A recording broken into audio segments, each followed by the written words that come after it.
Hello student and welcome back to the online class. कल हमने देखा चैप्टर नंबर 10 में कि किस तरीके से अलग अलग प्रकार से हर एक फूड रेडी होता है और कितने अलग अलग तरह के उन्हें बनाने के लिए इंग्रेडिएंट्स और मेथड यूज़ किए जाते हैं और कितनी अलग अलग प्रकार की यूटेंसिल्स होती है जिसके थ्रू हम हमारे खाने को पकाते हैं और जिसके अंदर पकाते हैं। आज हम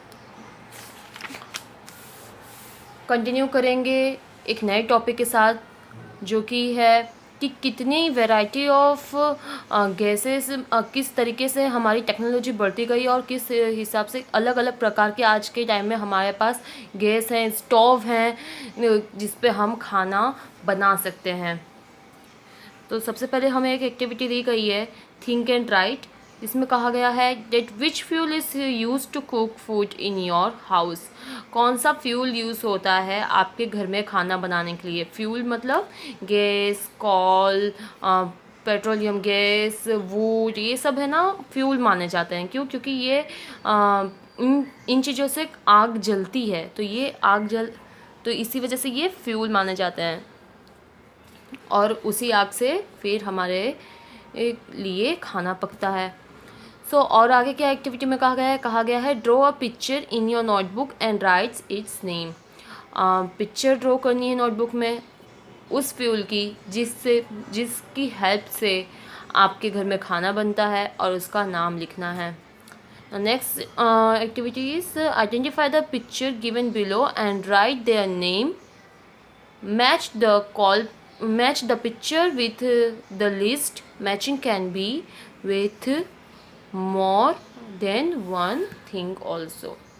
यहाँ पर हमें आप देख सकते हैं कि बहुत ही वेराइटीज़ ऑफ फ्यूल के हमें पिक्चर्स दिए गए हैं। तो हमें मैच करना है कि कौन सा फ्यूल कौन से स्टोव के लिए यूज़ होता है जिससे खाना बन सके और इनका नाम क्या है।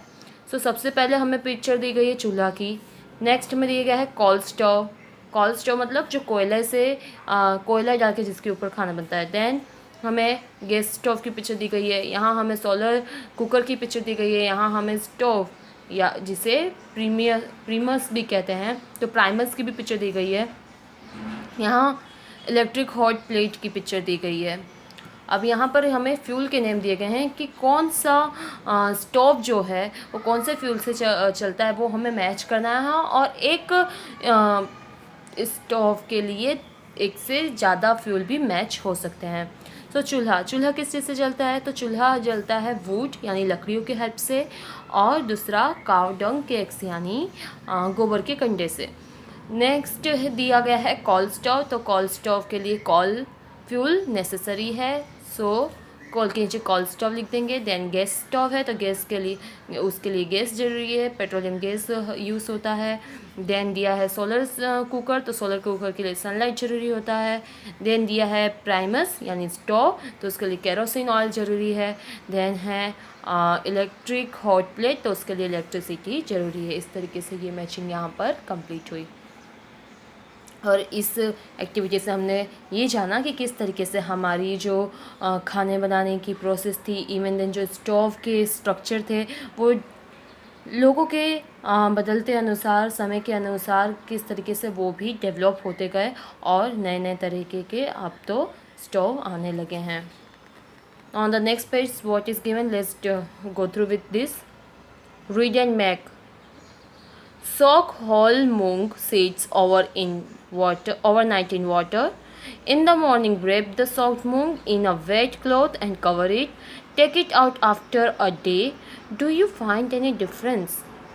Add sliced onions, tomatoes, salt and lemon juice to the mung and mix. Share it with your classmate. यहाँ पर रीड एंड मेक का मतलब है कि पहले इसे पढ़ो और फिर वैसा करो जैसा कहा गया है। तो यहाँ हमें बताया गया है कि हमें मूंग दाल घर में हर किसी की होती है। तो जो खड़ी मूंग दाल होती है उसे पानी में भिगो के रख देना है, जो छिलके वाली होती है उसे पानी में भिगो के रख देना है एक पूरी रात। दूसरे दिन सुबह उसे निकालना है पानी में से और गीले कपड़े में उसको रख देना है।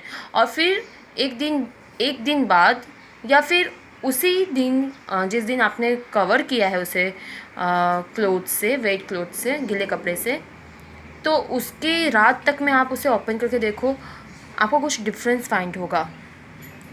वो मूंग अंकुरित हो चुकी होगी, यानी उसके अंदर वो ऐसा सीड रेडी हो चुकी होगी कि अब वो उसमें पेड़, अगर आप उसे बो दो तो उसमें पेड़ लग सकते, तो लेकिन वो अंकुरित मूंग खाने से हमारी हेल्थ बहुत अच्छी रहती है। वो हमारी आइज़, स्किन और इवन देन हमारे स्टमक और के लिए बहुत ज़्यादा हेल्थी माना जाता है। सो उस अब करना क्या है, जब वो अंकुरित मूंग निकल जाती है तब उसके अंदर आपको ऑनियंस चॉप करने हैं, टोमेटोज चॉप करने हैं, थोड़ा सा उसमें lemon juice and salt mix करना है, और फिर वो मूंग उसके साथ मिक्स करके, जैसे आप भेल रेडी की जाती है वैसे आप उसे मिक्स करके और फिर आप भी खाइए और अपने क्लासमेट्स को भी खिलाइए, वो बहुत ही ज़्यादा टेस्टी लगेगा। देन हमें नेक्स्ट एक्सरसाइज दी गई है लुक एंड राइट। यहाँ पर जो दिया गया है उसे देख कर समझ कर फिर आगे की एक्टिविटी हमें करनी है। So which are the other things you can prepare without cooking.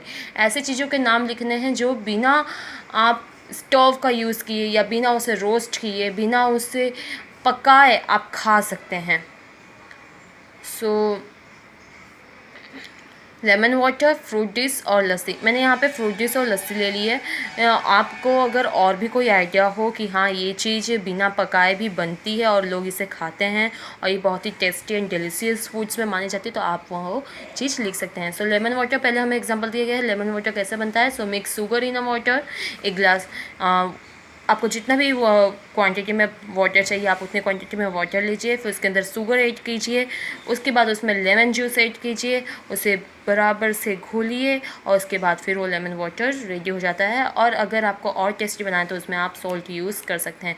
Same वैसे ही आप ऐसी कौन सी दूसरी डिश है जिसे बिना आग से पकाए आप बना सकते हैं, खा सकते हैं और वो बहुत टेस्टी लगेगी, उनमें से लिखना। तो मैंने फ्रूट डिश लिया। फ्रूट डिश कैसे होता है, सो फ्रूट डाइस वेरियस फ्रूट्स, यानी अलग अलग प्रकार के फ्रूट लीजिए, उसे चॉप कीजिए और उसे क्या कहते हैं अच्छे से प्लेट्स में रेडी कर लीजिए। फिर उसके ऊपर हल्का सा सॉल्ट, हल्का सा शुगर और हल्का सा चाट मसाला डालिए, फिर उसे अच्छे से मिक्स कर लीजिए और इस तरीके से फ्रूट डिश रेडी हो जाती है, जिसे हम फ्रूट चाट भी कहते हैं।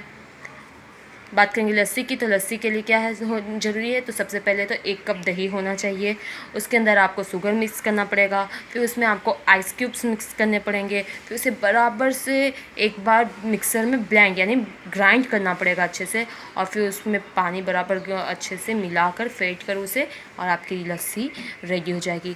तो इस तरीके से हमें इस लेसन से हमारे किचन में क्या क्या चीज़ें हैं, क्या कैसे बनता है, क्या कैसे पकता है और कितने तरीके से खाने पककर हम तक पहुंचते हैं, तब जाकर वो स्वादिष्ट बहुत ही ज़्यादा टेस्टी लगते हैं और हम उसे खाकर खुश भी होते हैं और फुलफ़िल भी होती है हमारी जो भी है खाने की।